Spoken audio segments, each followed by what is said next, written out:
So, hello, everybody. Thank you very much for joining us. I'm David Blackstein with Bard College. Bard College is in New York, up the Hudson River from New York City. I am actually in Maryland, just outside Washington, D.C.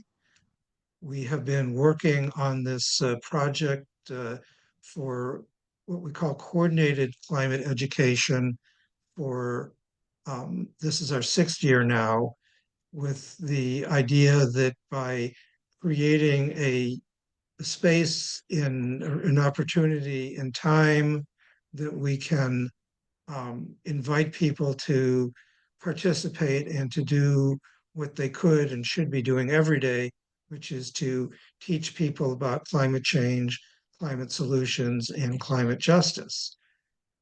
So we have, over the 5 years of the project, we've had nearly 1,000 events, more than 400 classes in more than 80 countries.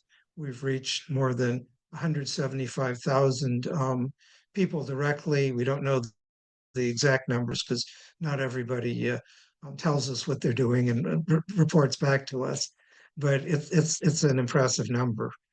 One of the keys is that we don't tell people what to do. We just give them a time and say, here's a great opportunity to do something. Here are some ideas of what you can do with models of making climate an event or making climate a class. This year, we have added a new element, which is our focus today, and that is games and simulations.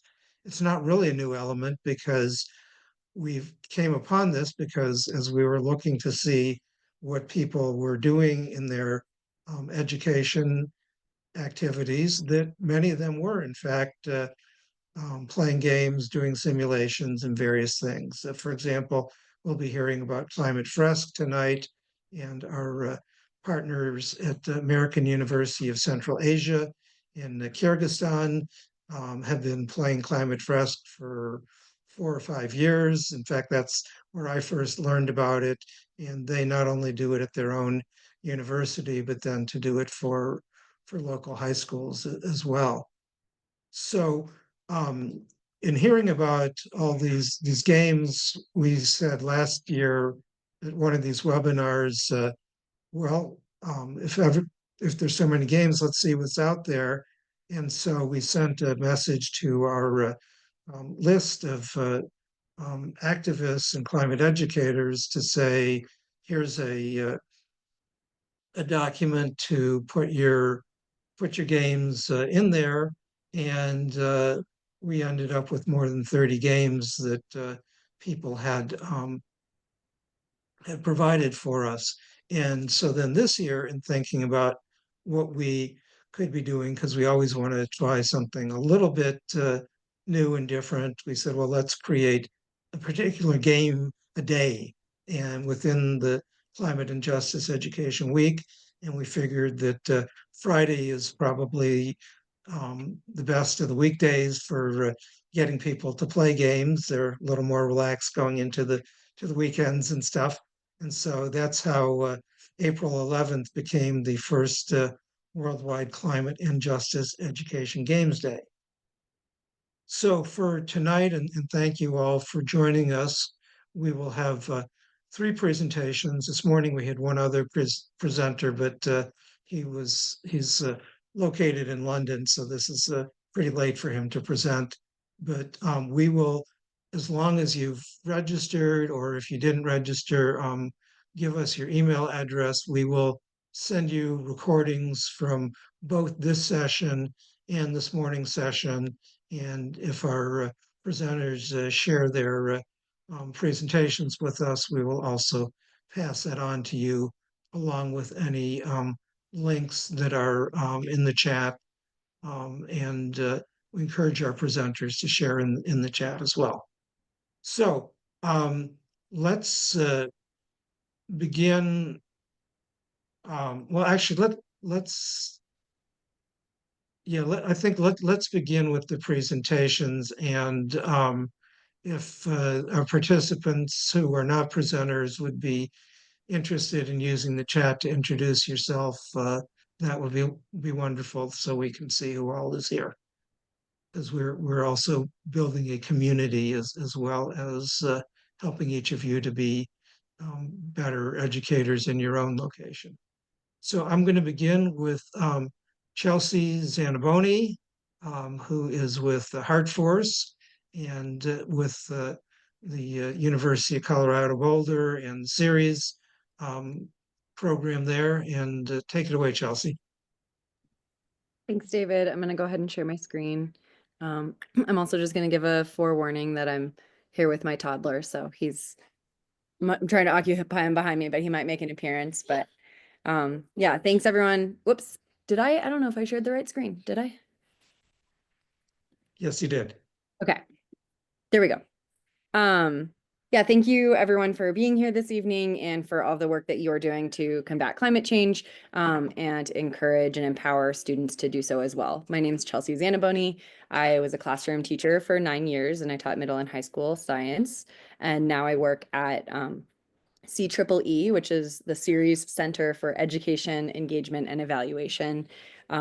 Ceres is a cooperative institute between NOAA and the University of Colorado Boulder. And I'm going to share a little bit tonight about one of the curriculums that we have developed at CEEE and how we can engage classrooms and communities in hazard resilience through scenario-based role play games.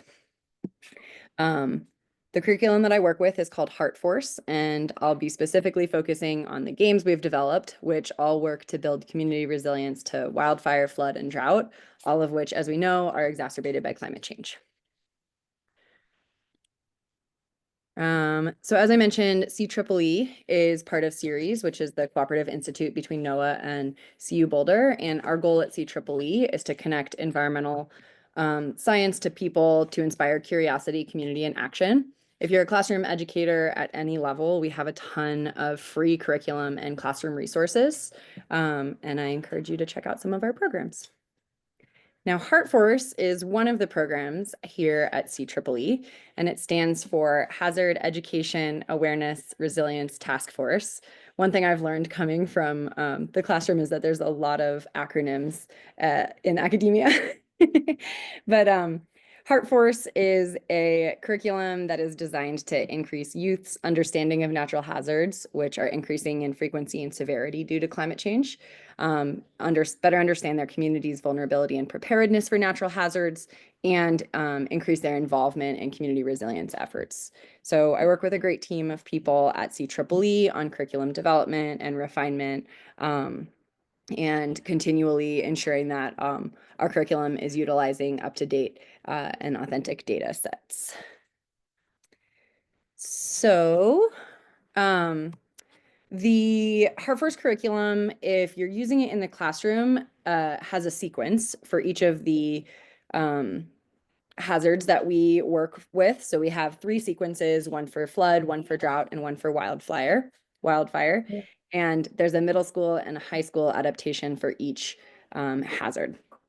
And all of our curricula begins with a hazard lesson where students are using authentic data sets to learn more about the causes, frequency, history, and future projections of natural or of hazard occurrences. Then they go into these scenario-based role play games, which I'll speak to in a moment. And both the hazard lessons and our scenario-based role play games are aimed at empowering students to take part in a resilience action project, which is designed to improve the resiliency of their community to environmental hazards. So you can see some of our curriculum being enacted here, students engaging with authentic data sets. I will note that our curriculum and the games have been designed with rural Colorado folks in mind, but they are applicable and adaptable to a huge range of communities. Here we have some students playing. This is our wildfire resilience game in the classroom. This is students playing the game that I'll be speaking about tonight, the wildfire response or the Hourglass Lake Fire Challenge. And here's students sharing what they've learned at a community expo for their resiliency action project. So our curriculum and all of our scenario-based role play games are designed with trauma-informed practices in mind, knowing that navigating climate change and natural hazards can be especially triggering and exhausting for any audience. So we embed trauma-informed practices or tips into all of our curriculum, into all of our games, and we have a trauma-informed practices guide, which provides suggestions for how to prepare and support students while engaging in the lessons and the games.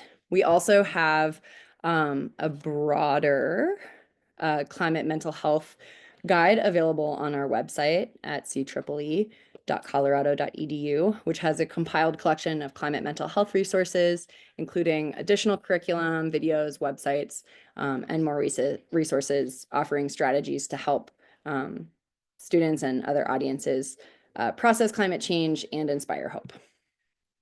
And that's one of the goals of the Heart Force program and our games is to not only inspire hope, but empower students to take action because we know that action is a great antidote to grief. So I'm going to be talking a little bit about our hazard resilience scenario-based role play games. We currently have 4 games as part of our curriculum, and they're divided between fast acting circumstances, which is our thinking about fast acting circumstances. We have a wildfire response game and a flood response game where players are responding to an event as it takes place. And then we have kind of slower acting hazard games, which includes our drought resilience and then our wildfire resilience. And it thinks more about resilience and recovery following a hazard event. So we're currently in the process of redesigning all of our games. Like I said, we have 4 available, all for free, all available on our website for print and use right away.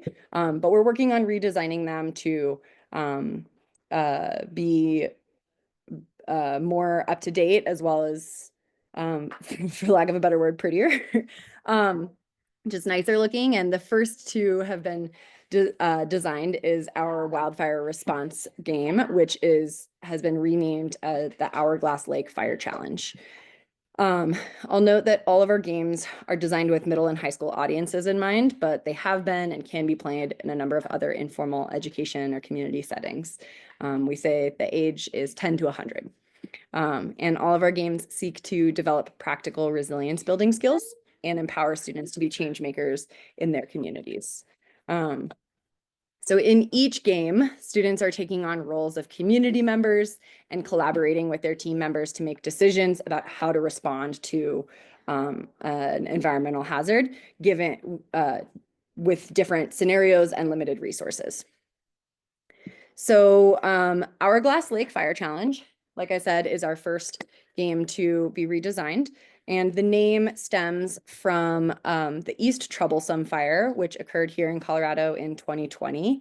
And 2020 was a really bad fire year for Colorado. We had some of our largest scale fires on record. And the East Troublesome was particularly unique in that it crossed the continental divide and had a major impact on our communities here in northern Colorado. And Hourglass Lake is located near where the fire started. And we named it that in order to honor the communities that were impacted and the resilience that they've shown just in the wake of the fire. Come join. So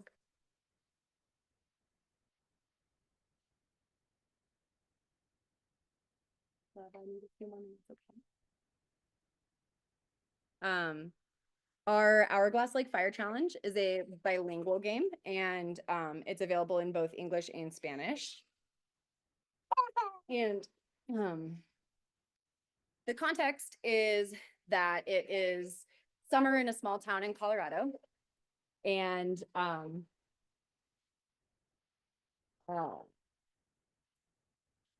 give me 2 seconds here. You're getting lots of hearts in the chat here, Chelsea. We're all loving your child and the multitasking here. And many of us have been there, so thank you. Let me take a 30-second break and grab him a snack. I'm sorry. Sure, no, But I that's encourage fine. you to read the overview of the game, which is actually a great intro.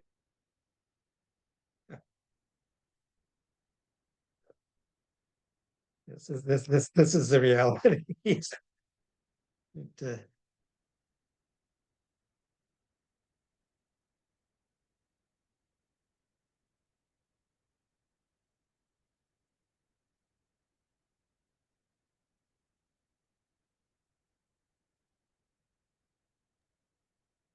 Thank you all. I really appreciate your patience. We got him a peanut butter cup. So no problem at all. We're of even more admiration to you, Chelsea. so um this is a bilingual scenario-based role play game, and students are taking on different roles within their community to respond to different challenges that arise during an extreme wildfire event. And so the game, we have both a professionally printed option and we have free print option available on our website. And I'll go over how to access that in just a minute. But it includes game boards for each team, community resource cards, individual resource cards, a community map, and then emergency updates for each round. And there's other classroom materials that are available on our website. So if you're teaching this in a classroom, we have student worksheets and teacher guides with like facilitation and classroom management tips, which can be accessed also for free on our website. So in the game, oh, I should also mention that there's facilitator scripts included. And so the facilitator or the teacher of the game has kind of scripts to use throughout the game, again, with those trauma embedded practices or trauma informed practices embedded in them.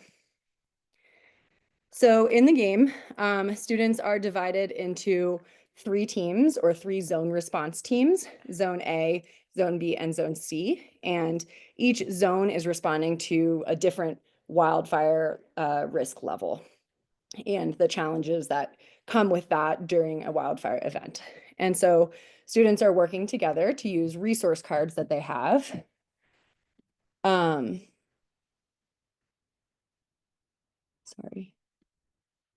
Oh gosh, my son clicked a button. Okay. Students are working together to use resource cards that they have, both community resources like a medic team, as well as individual resources like a volunteer team and different skill sets that individuals might have. And they are using these limited resources to respond to unanticipated challenges that arise with different emergency updates. And so throughout the game, the teams get different emergency updates. And within each zone, they're tasked with responding to different challenges. So zone A, which is in the highest wildfire risk level, might be thinking about initiating a firefighting crew response, whereas zone C might be responding to communication issues that arise with evacuation. That's the game board. So this game is super fun in a classroom context. Like I said, it's designed for middle and high school groups, but it's applicable across many other audiences. We've also played it with emergency management crews and fire stations, and it really gives insight into the reality that it's really hard to make decisions and allocate limited resources that communities have. So all of the materials are available for free on our website. And that can be found using this QR code or the bit.ly or CEEE at colorado.edu is always a good resource to go to. Here you can find and print all of the resources for use right now. We are also, we are also in the process of getting the game professionally printed, and those can be ordered as of right now, but because of a prolonged printing schedule, they won't be available until September 2025. And so unfortunately, they won't be ready for the Climate Games Day in April. But again, you could print them and play them on that day, but they would be ready for the 25-26 school year. And then if anyone is interested in a professional printed game, we ask for a donation. So those are some of our scenario-based role play games at CEEE as part of the Heart Force curriculum. And thank you so much. Feel free to let me know if you have any questions. Yeah, thank you, Chelsea, and special thanks for multitasking as you and your mom work as well. So, are there any questions for Chelsea? Because I think we should ask. Yeah, I love the guest star cameo. So, um, if there are any questions for Chelsea, yeah, let's ask them now so that then she can get on to her more important job. Quick question for you, Chelsea. You mentioned that it's kind of adaptable. So I was looking at the flood one because I'm on a coastal location. Um, how do you see that adapting? Because a lot of the scripts seem to be very like, you're a Colorado town and your river kind of piece. Thanks. Yeah, I so one of the ways that we can adapt these games, for instance, the wildfire response game, the one I just shared, or the flood response game. Let me go back to sharing this visual. One of the ways that we can adapt it to different communities is by thinking about the community maps that are used. Um, um, there are different resources available that I can't think of right off the top of my head, but where you can find different like flood level risks and or flood risk levels and wildfire risk levels in different parts of the community. And so the idea still holds that different areas within a community are going to be responding to different types of challenges that occur, whether they're kind of in the highest risk level area or dealing with more of like communication or support challenges. Um, you're right that the scripts do align more with Colorado. And I would be happy to, if you want to email me, I'd be happy to brainstorm how you could adapt some of those scripts to a coastal community as well. Thanks. Yeah, I was thinking maybe like, here's a sample from that thing, and then the follow-up assignment might be, what would you do here? So anyway, thank Yeah. you. Well, and Sounds that really could be cool. another, I mean, there's also, as I mentioned, there's student worksheets that are a part of um, all of our games that we're working to redesign. Like the fire ones are our first focus. Our next focus will be drought, and then flood will be the next one. But the student worksheets have discussion questions embedded, and so a cool opportunity could maybe be to play this version as is, and then ask students as a follow-up assignment to adapt it to their own communities, or maybe think about like how do these scenarios apply to where we live in a coastal community as opposed to rural Colorado. And then Chelsea, just to confirm, it's about 60 minutes to play the Hourglass Fire game. Yeah, we say 60 to 90 minutes, depending on how long you're spending with the like extension and reflection questions. Right. Well, thank you. Well, let's let Chelsea go and entertain only one person at her residence. And thank you very Thank you. much. Um, and yeah, and she did provide her email on the slides, and we'll provide that to you as well. Yep, I'll go ahead and share those slides, and all of the QR codes and short links are on there as well. But I will also add the URL to our program website in the chat right now before I sign off. Great, great. Well, thank you. So now let's turn to Susan Golden, who is an ambassador, as I've learned the proper language this morning, for En-ROADS. And En-ROADS is amazing, and Susan will guide us through the complex ecosystem of En-ROADS. So go ahead, Susan. Thank you very much, David. I appreciate it. Thanks for having me, and thanks for being here, everybody. I'll just get right to it. I have a little slide presentation, and then we'll look at it. Um, so, uh, okay, you should be able to see it. This is me. I used to be, well, we'll just go to this slide.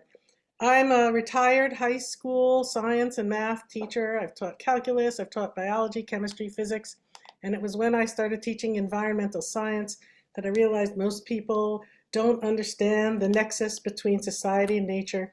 And it's become my passion to teach people about that, and especially climate change. And along the way, in learning curriculum in this, I discovered En-ROADS. And I'm an En-ROADS ambassador. I've been trained, taken about 20 hours of training. To do this, I get no money or any financial remuneration for this. I just think it's a terrific tool, so I love to share it with people. And it allows us to investigate the impacts and solutions of mitigation solutions of climate change.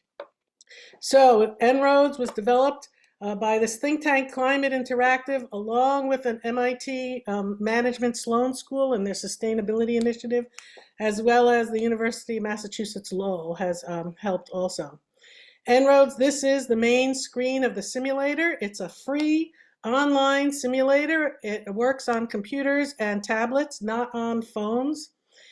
It allows us to understand the climate impacts of our energy supply choices, transportation policies, building and industry policies, as well as land use policies by moving these 18 sliders. It explores the long-term impacts of our actions. It goes out till 2100, as you see here. It's a systems dynamics model. It's got over 14,000 equations, and it allows us to see how one choice affects another.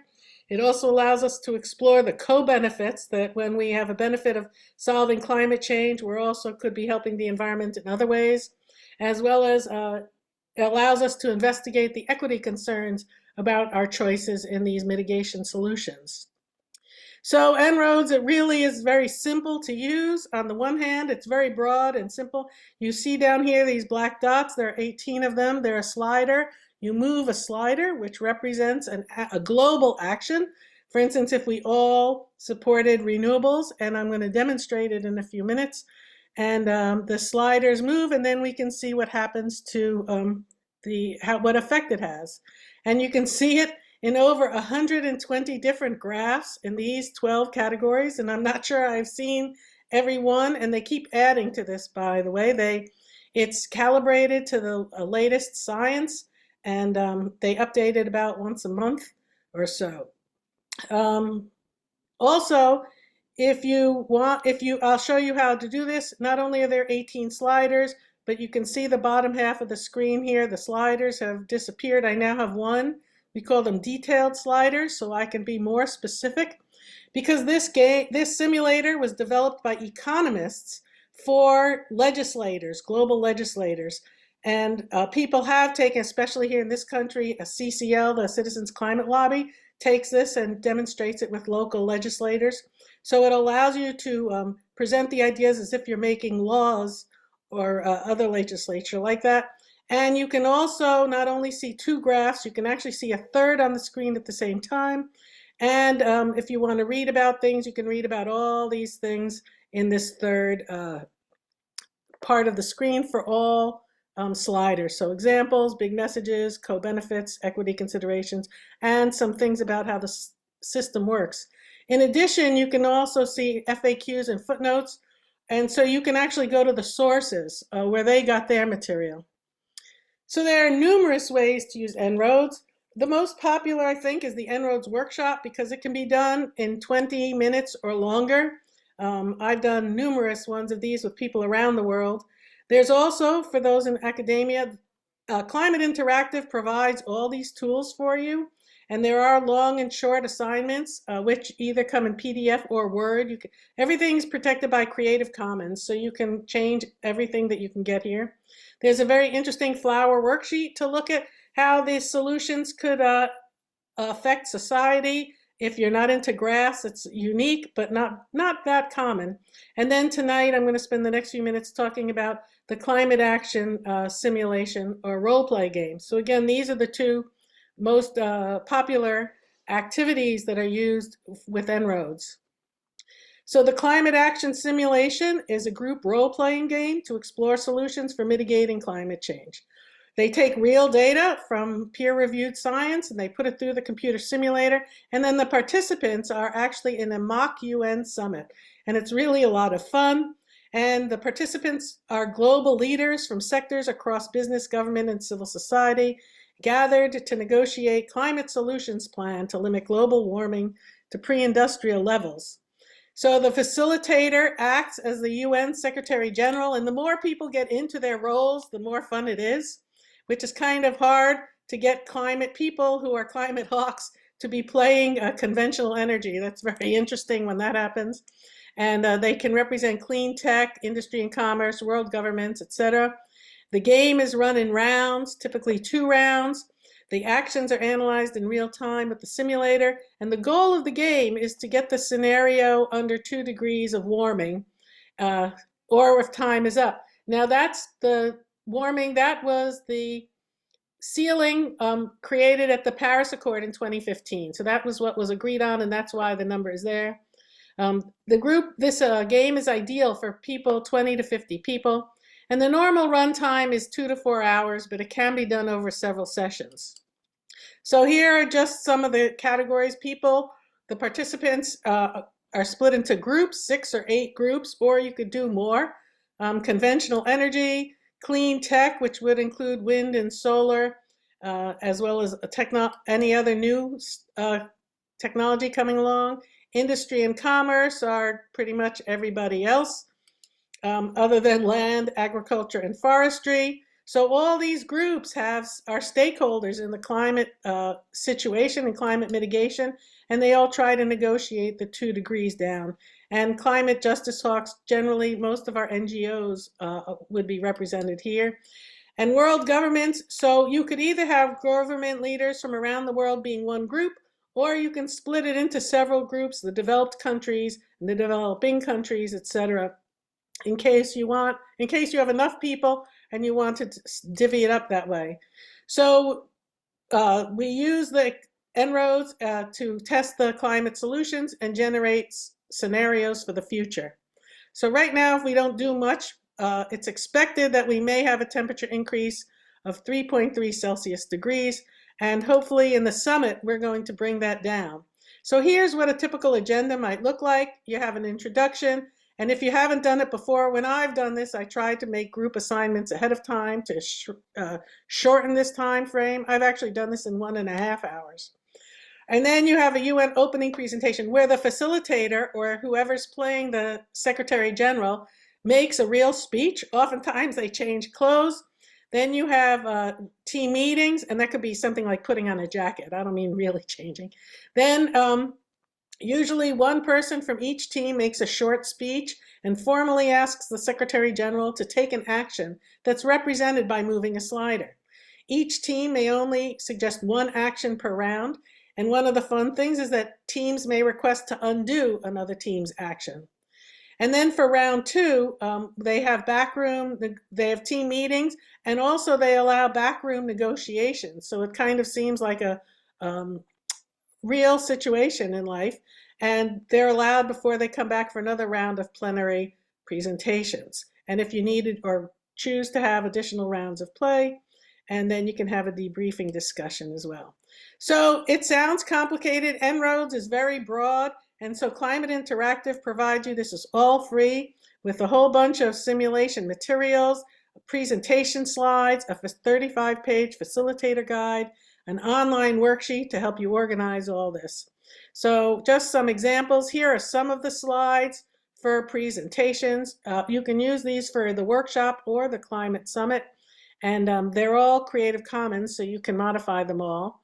And here are materials that Climate Interactive provides for participants. So again, there's a 6-team and the 8-team version, and the difference is just whether you break out the world governments or not. There are briefing statements for all the participants, and if you choose to do this in person, they even have name tags that you can print out, and table cards rather, well both, as well as virtual backgrounds to look at. So here, just to give you an idea, these are some of the briefing sheets. They can all be modified. They were done by people at MIT Sloan. Here are some of the backgrounds if you're having a virtual summit: commerce and industry, rapidly emerging nations, land and agriculture and forestry, etc. And it's really a fun game, whether you're doing it virtually or in person.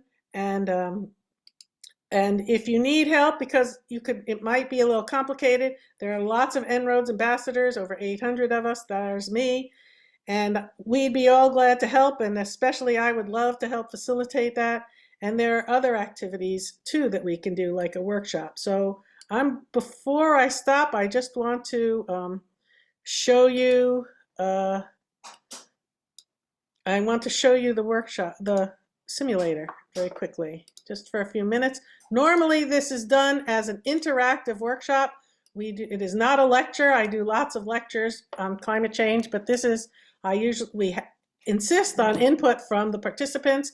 But here's the main screen. Like I told you, just if you click here, you will go back to Climate Interactive. En-ROADS is available in 20 languages if English isn't your first language. There are many things I can't explain. I don't have time to explain everything, but the two main graphs are global sources of primary energy and greenhouse gas net emissions. And as you move a slider, and you see here I move it, I'm subsidizing renewables, and my renewable usage went up towards the end of the century, and actually it started earlier. And you can see that as I use more renewables, my greenhouse gas net emissions went down. But I'll replay it again, one of my favorite buttons, and you can see that we're only going down by 1/10 of a degree if all I do is subsidize renewables. So I mentioned 120 graphs. Here's how you get them. You just click up here. The impacts that they talk about have to do with atmosphere, extreme weather, health and economy, oceans, ecosystems, and biodiversity. One of my favorites is air pollution from energy by source. Coal is down here. Normally, I would take a lot more time and explain to you what you're seeing, but I just want to show you how simple it is to move and use this. If we wanted to look at financial information too, let's say the marginal cost of energy production. So how much does it cost to build a new plant, for example? And let's say I subsidize nuclear. You'll see that the price of the plant went down. My air pollution has gone down because I'm replacing coal with nuclear. And I'll show you that back here. If I go primary energy, no. Sometimes it takes a minute to find where you want. And there you go. If I renew it, you'll see that coal is going down because I'm expanding my nuclear power. So, but I haven't expanded nuclear enough that it actually doesn't seem to bring down the temperature increase much. So there's a whole bunch of ways that we can play with this. We can, if I show you electrifying transportation, making buildings more efficient, you can see that these do have an effect on the price and on the temperature. And one of this is to show you the surprise of how some actions have a much bigger impact than others. And I'm not going to take you through all of it. It also tries to show you that it will take more than one action to solve climate change and global warming. And here I brought up this one graph like I did before, and you can see that here are detailed settings. Again, this was made for legislators, so I can choose what percentage of the cost I'm actually going to create a subsidy about, and when I start, and how about we build more infrastructure to meet demand. And you can see that the share of electric cars, it didn't bring the temperature down too much, but it did bring electric cars onto the market faster.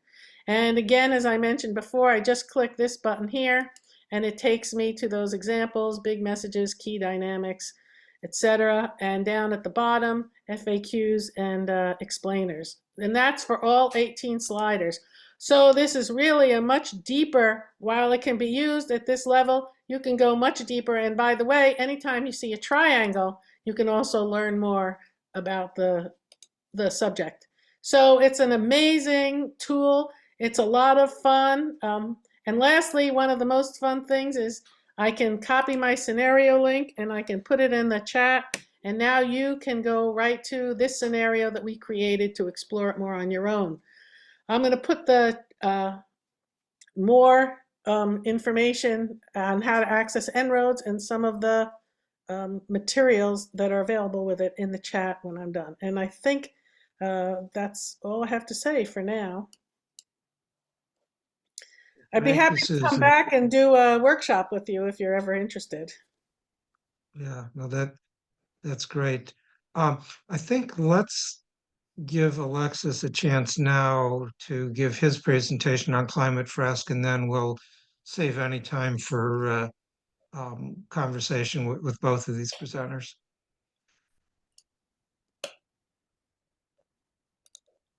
So Alexis Yes, thank you. Milsant. Thank you so much, Do you- David. Thank you so much. Thanks for having me. Thanks for having Climate Fresk. So my name is Alexis indeed. I'm based in New York City. This rough accent is a French one. I'm based in the US for 5 years now, and I'm a business consultant by day. And by night, I'm volunteering at Climate Fresk as one of the coordinators for the initiative in the US. And hi, Karen, who is also a facilitator of this workshop. So Climate Fresk is a workshop. We want our participants to be aware about climate change. We want them to discover the science behind climate change, and then because they understand the root causes, the causes and the effects of climate change, they can take action and brainstorm with the other participants about what should be done individually and collectively about climate change. So in this presentation, I just want to share how it started. It started in back to 2016, 2018. This guy that you can see here is Cedric Wigenbach. By that time, Cedric is a professor in universities and business schools and engineering school in Europe. He's obviously passionate about climate science, and he wants to teach and share his knowledge with his students.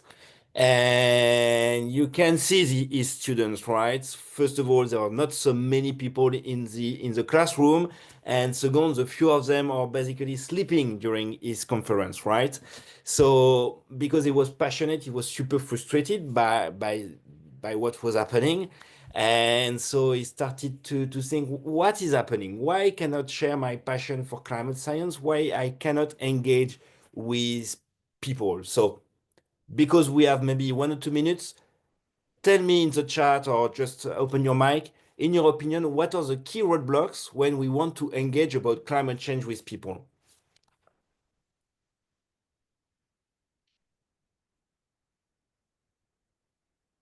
Don't be shy. Fear of change, apathy, yeah. Other ideas. What can be the problems that we face as educators? Overwhelm, lack of agency, yeah. Love it. And so, perfect. Cedric made exactly too big, too far away, yeah. Cedric made exactly the same kind of, yeah, I love it, the same kind of diagnosis. He realized that, okay, climate science was a passion for him, but he's a scientist, but basically for everyone, especially me, my background is in literature, is super complex. As you said, too big, too far away, super complex, and also very boring, to be honest. If we want to deep dive into the IPCC report, science phobia, I love it. And to your point, Mark Anthony, about political affiliation and not wanting to offend, yeah, here it said source of conflicts. It's indeed climate change is something that is hard to discuss about. I'm very used to say this is not something I can speak about with my dad because I know that we will start to have tensions and I don't want that. So I will avoid that conversation with my daddy. But without knowledge, indeed, we cannot take action. So it's super important that we go beyond these roadblocks and we are able to share knowledge. So Cedric came back and started to iterate about what he could do. And so he picked the IPCC reports and started to design cards. And he splitted the IPCC reports in 42 cards. Each and every one card represents one component, for instance, human activities, one component of the climate change system. And we asked participants to display these 42 cards from causes to effects. So basically, the card A will generate the card B, that will trigger the card C, and so on and so forth until 42 cards on the board. And so he asked his students to play with the cards, to go through the cards, and guess what? The magic happened. And indeed, we moved from sleepy students to very engaging people who started to play with the cards. And then after Cedric continued to iterate on the game. He fine-tuned the game, and he decided to create Climate Fresk, a non-profit, in order to spread the game everywhere. So today we are able to have workshops um, in many circumstances. Obviously, we keep our role with universities, with students, but we also play with kids or with more senior people. We are able to have workshop in universities and in corporation. We are able to have a workshop with a single table of 7 participants, or very big workshops with dozens and dozens of subgroups. So it went viral, and we are now spreading Climate Fresk in probably most of the countries in the world globally. So to give you a flavor of what is Climate Fresk, let me share a video. And sorry for the thing, I need to go there. Go big. Here we are.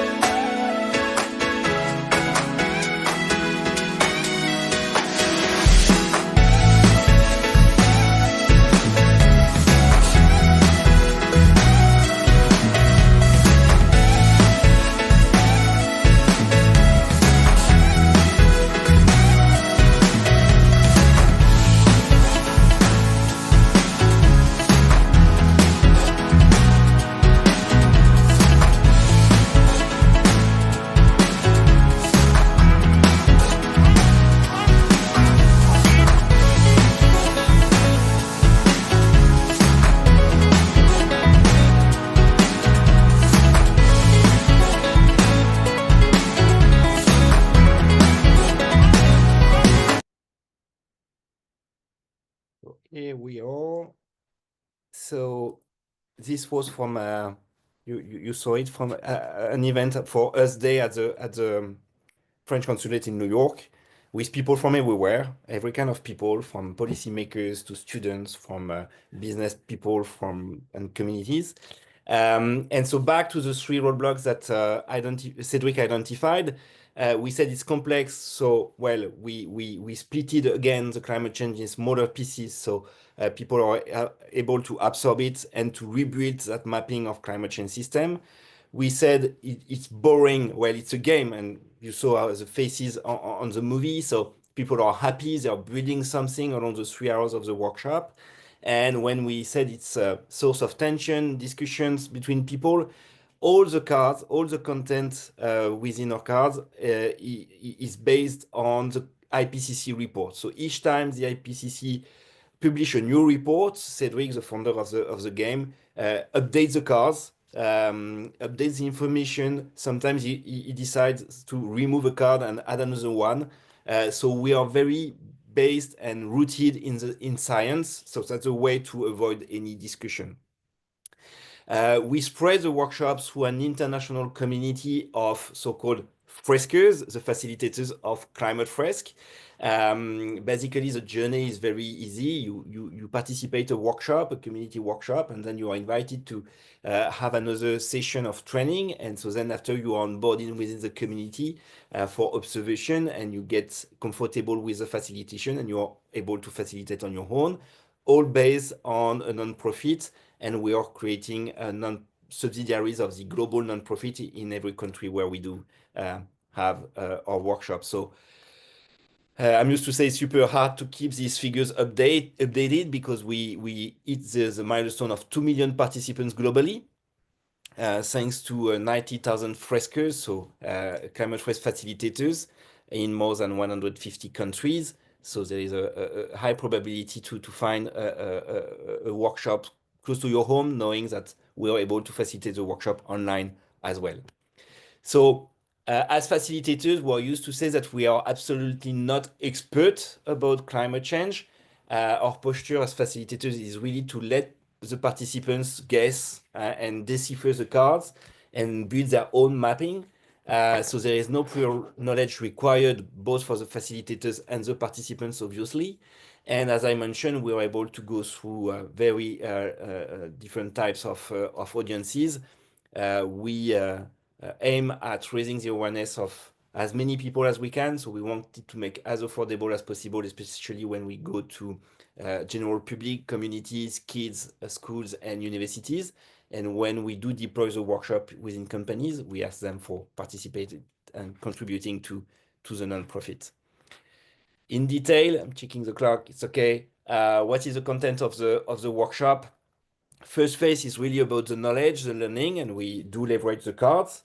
And it's half of the workshop, so 1 hour, 1 hour and a half, and then we really want people to digest that content.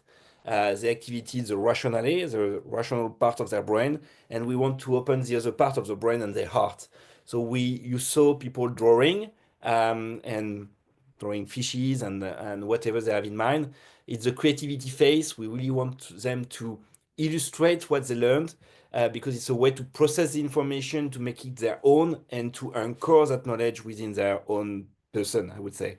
Then we move to emotions. Same thing, emotions. It's important to let people share how they feel after they discover the magnitude of what is happening. So we have a very large range of emotions that are shared usually at that moment of the workshop. But it's another way also to anchor again that knowledge and be sure that people will, as a consequence, take actions then after the workshop, which is obviously our goal. And we end the workshop with a discussion, with a brainstorming about, okay, we understood the root causes, what will be the impact, what kind of actions can we take, either individually or collectively, and in terms of CO2 equivalent emissions reduction and in terms of adaptation. And we do our best for people to realize that it's on these both sides that we need to play. To conclude, how to get involved. First of all, indeed, we have many workshops again around the world. So you can check climatefresk.org, our website, and you will find a page with the list of the workshops that are organized everywhere. It's all based on volunteering, so sometimes we have some gaps. So just feel free to reach out to your country ambassador. You will find the list on the website as well. So we can trigger a workshop for you, your friends, your relatives, your family. And then after again, you will be invited to join the community as a facilitator. The workshop per se is 3 hours. The training session for a public workshop is 3 hours as well, plus some homework. And as I mentioned, you will be onboarded by your community for you to be super comfortable in facilitating the workshop. And I think that's it. Maybe last thing, one of the beauty of the workshop is I always have the cards with me in my bag.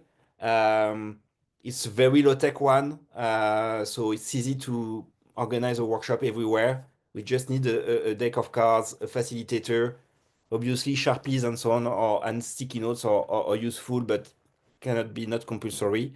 And we are able to play and engage with people. And I think that's it for me.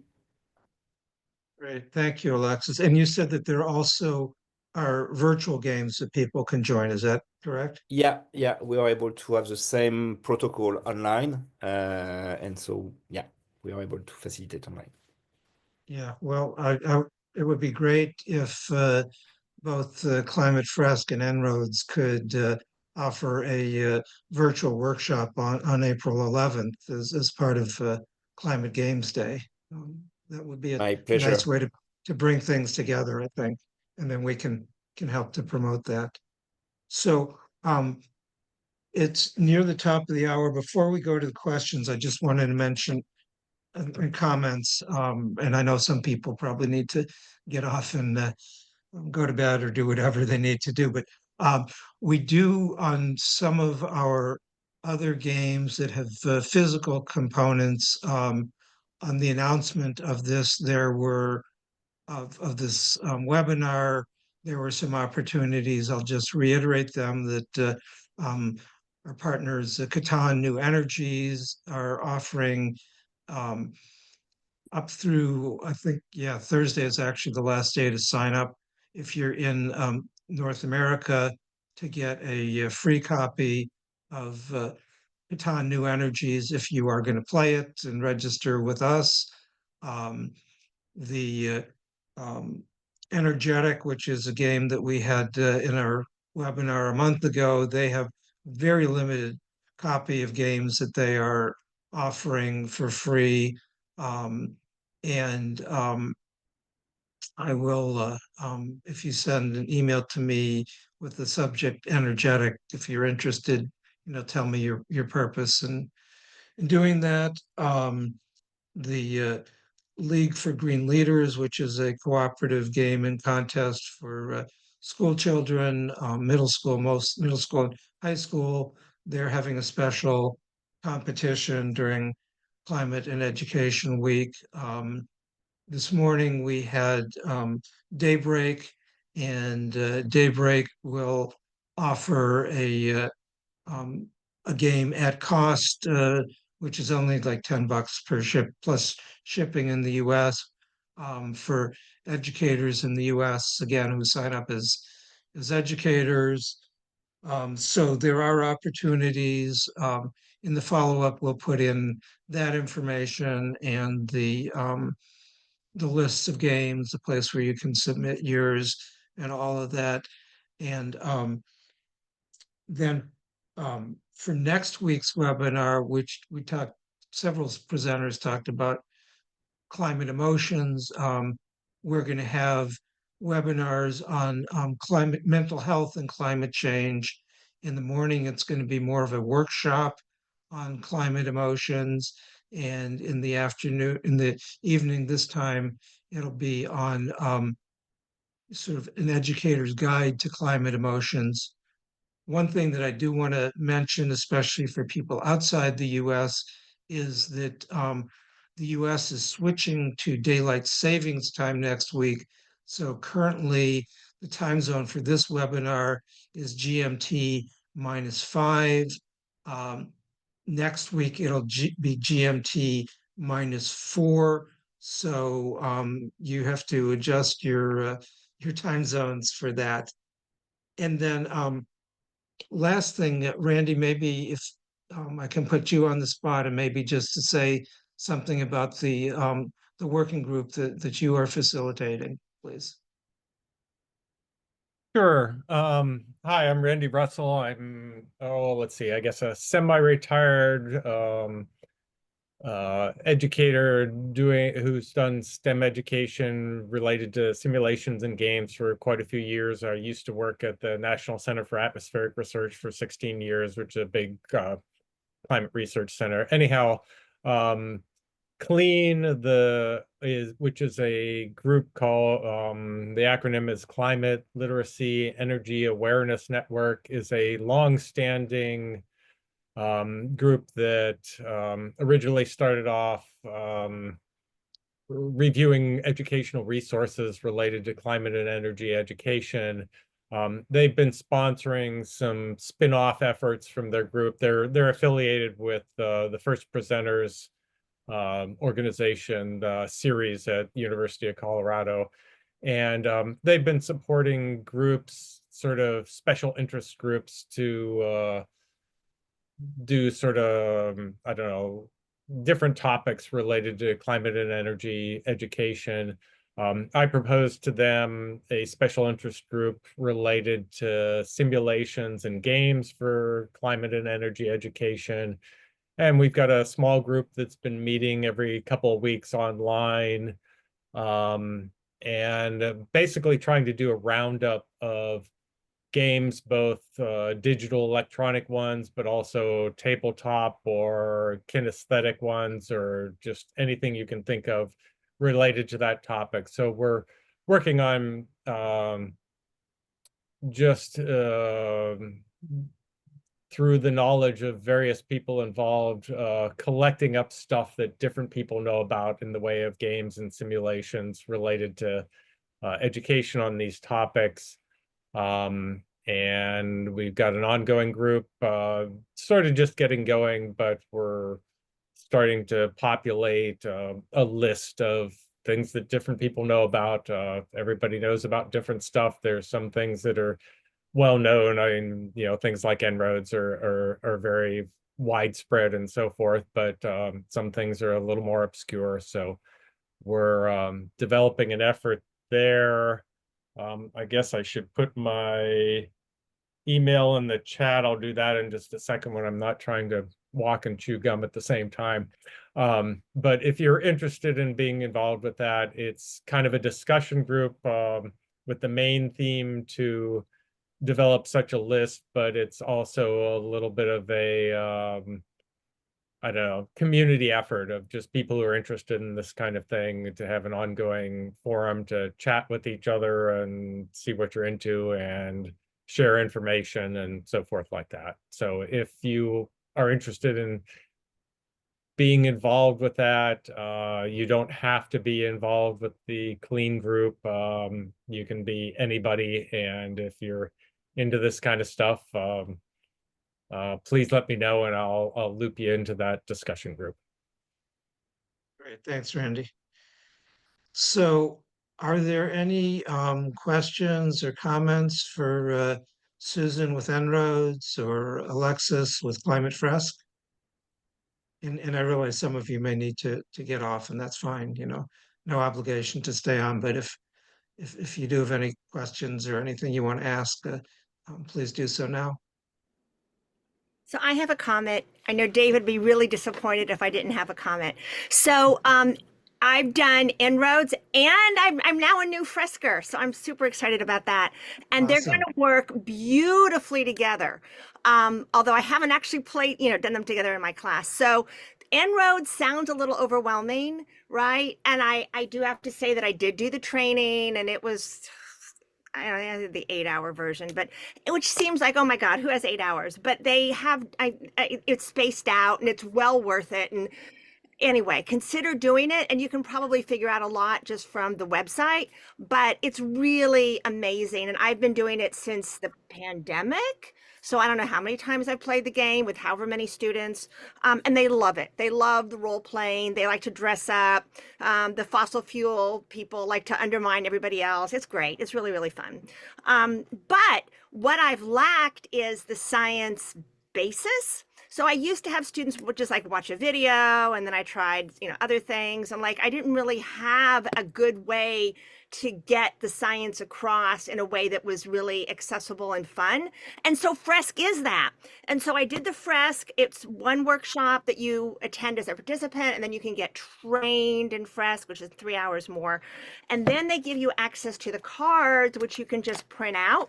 So this is my printed version of the cards. And then I was able to buy from probably somebody Alexis knows, a set of professional cards. So in my classroom, what I'll be able to do, I hope, I've only done this with a couple of friends, so I'm hoping it'll work fine, but I can, have multiple tables. They say up to 3 tables, so hopefully I'll be able to do that, and then I can do it for my whole class. So in terms of the time, En-ROADS can be done in 90 minutes. I did it once in 60 and I had to do the discussion the next day. It was kind of ugly. So 90 is quite manageable and lovely. Fresk, Alexis takes 2 hours or 3, really 3, but it could be done in 2, right? Maybe. Yeah, officially, we are supposed, when we follow the protocol, we are supposed to stick to 3 hours. But this is a challenge that we face in the US due to the time slot of within universities and your class agenda, which is super fair. So we're working on ways to maybe split into 2 rounds. Our concern is that we don't. So again, you understood that we discover the climate science with the card, the first half of the workshop.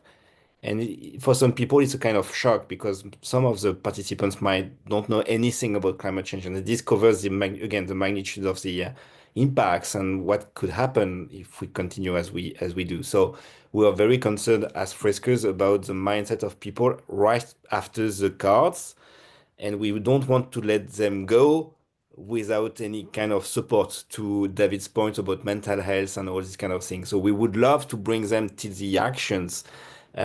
So we are working on something that could help us to go to have something shorter than 3 hours, but that secures that aspect. So thanks for raising the point. I have to report back in the spring after I've done Fresk before En-ROADS and let you guys know how it goes. So I agree, and I guess we are on the same line with Suzanne. Both works very well indeed. starting with Climate Fresk and then moving to En-ROADS. And so our communities are very tangled, I would say. Thank you And I'll both. say that some of our participants in the Climate Games Day are organizing, games days at their school, like University of North Carolina, Charlotte, and some of the DC schools are thinking about working together. And, like trying to reach out to the student organizations and everything to help in organizing. And they figure that, if you can invite students to come and play games together, that's a great way to build community as well as to slip in a little bit of um, content education as well. Great. Other questions or comments? Anybody?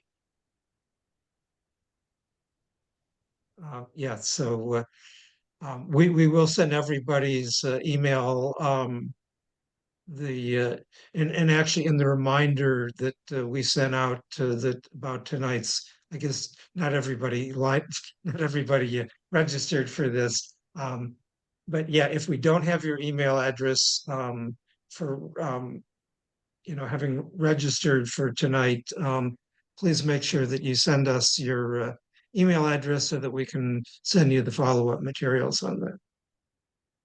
But we'll include all the presenters' contact emails as well. Other comments or questions, anybody? All right, so we got a nice little display there from Japan. Thank you very much. All right, well, I want to thank you all for staying a little bit late and thank our presenters. Chelsea, who was gone to put her child to bed, I think. And um, sure, yeah. And if you have one more question, we'll do that in a moment. I want to thank Alexis with Climate Fresk and Susan with En-ROADS, and thank you all for coming. And yeah, if Alexis, if you can stay on for a moment, and Dorit, go ahead and ask your question. And if others want to stay on and listen, you're welcome, or take your leave. But thank you very much and hope to see you next week. And remember daylight savings time. And thank you, David, for hosting us.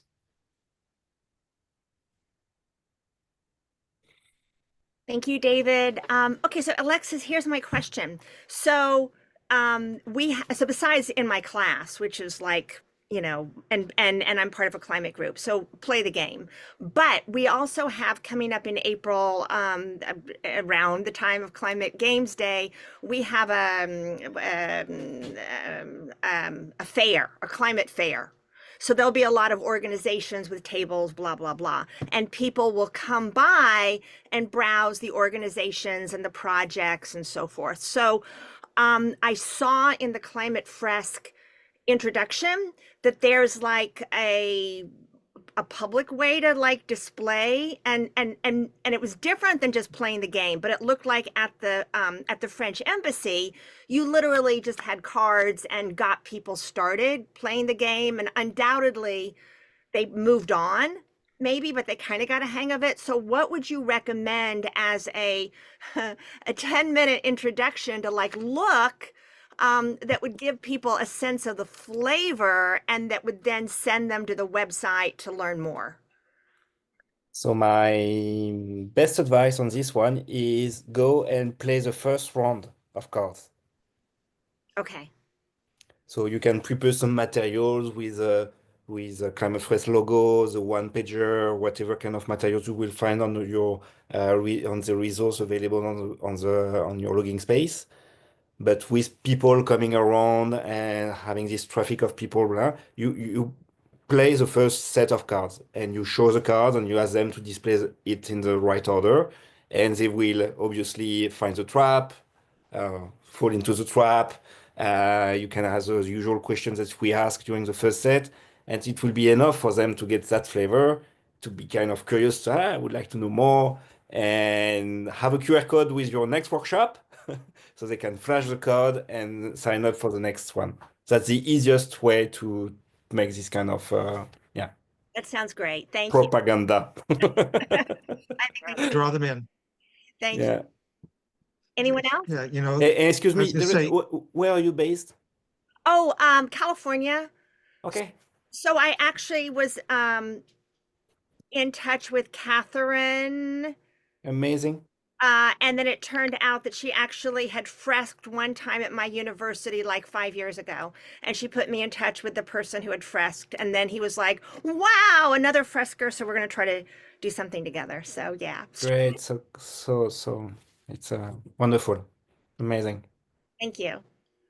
I'm so joyful because I just remember that 3 years ago we had nobody on the West Coast, and I saw how much Catherine and Adrienne in San Diego and other people in LA. Well, it's popping up everywhere, so I'm super grateful. Thank you so much.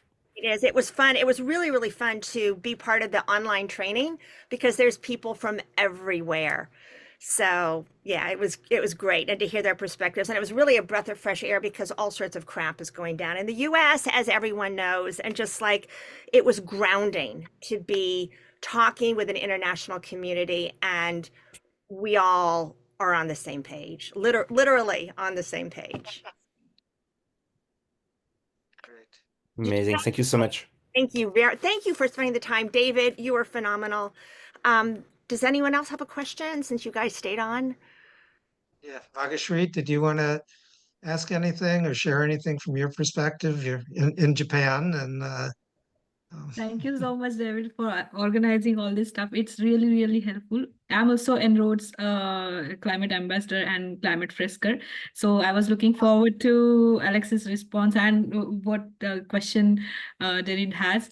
So it's really, really great. And yes, 3 hours I feel are insufficient for discussion, but like crunching it to 2 hours, it will be a difficult task. I didn't know that United States has that 2 hour timing class. Don't say to anybody. No, it's not official. No, no, no. And No. also, The guideline is to stick to 3 hours, but we know it's hard, so we are just working on it, and so.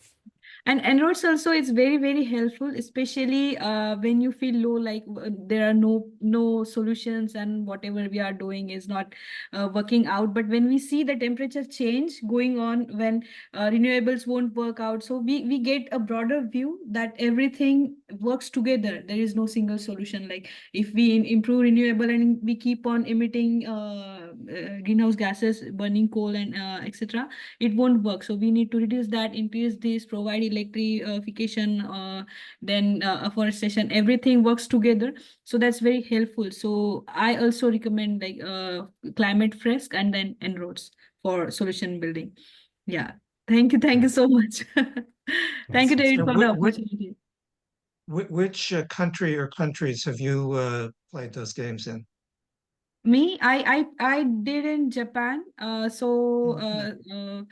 will be one more En-ROADS event scheduled on 23rd of March in Tokyo. So that will be for international people. Then I have done for Climate Fresk for in India for organization working in education sector. And also here for maybe there was an event for French and American people together, and also for Indian people here in Japan. So Okay, so really a way to build those international connections. That's great. yeah. And if I may, two important things for us as freskers. It sounds to be the case, but first, indeed, connect with your local community in Yes. Japan, because I'm used to say a lonely fresker is a fresker in danger. So let's connect with your local community is the case. And moreover, please fill in the counter. Yes. Because here in the US, especially, we are in the process of creating our non-profit, 501c3, blah, blah, blah. And so we will have to get some funds and make some fundraising, which is absolutely not our talents. Our talents is to facilitate climate race, not to raise funds, right? And so we need to be able to tell the story. And I'm learning that the story is based on figures, and so we need to show that we are making an impact. I am the first one at the end of a workshop to be it's done. No, there are several steps after the workshop. We need to fill in the counter and send an email. So yeah, just a reminder for all of us, me included, to be honest. Japan's Yeah, Climate and Fest community is very active. They have Perfect. they organize continuous events. So I attended theirs Great. first. Yeah. Thank Wow. you. Thank you. yeah, and speaking of numbers, even though your March 23rd workshop is 2 weeks before the official beginning of Climate Education Week, please do register that on our website as well, and Okay. that way we can each get credit for each other, and we can Yeah, you can I use our will logo and things spread like the that. word about climate. I already sent a message to the HQ in France about the climate day, climate game day, and I will spread the word in the US about, hey, can we make a focus or an effort for April 11th, maybe online? Awesome. Thank you, Thank David. you. Merci. Merci. So, Have all a right. Well, nice evening, I guess. thank you all. Go ahead, And Bakshi. Go ahead. David, will you be sending information about Climate Games Day in an Yeah. email or yeah? Yeah, that'll be in the follow-up email as well. Yeah. Thank you so much. Yeah, thank you. All right. Well, have a good rest of your day, Thank you. everyone. Thank you so much. And Thank you. thanks again. Yes, Very thank you so grateful. much. Bye bye. Thanks, David. Bye. All Thanks. right, good. Well, I'm going to stop the Thanks, recording now. everyone. Thank you all Thank you very so much. much. Bye bye.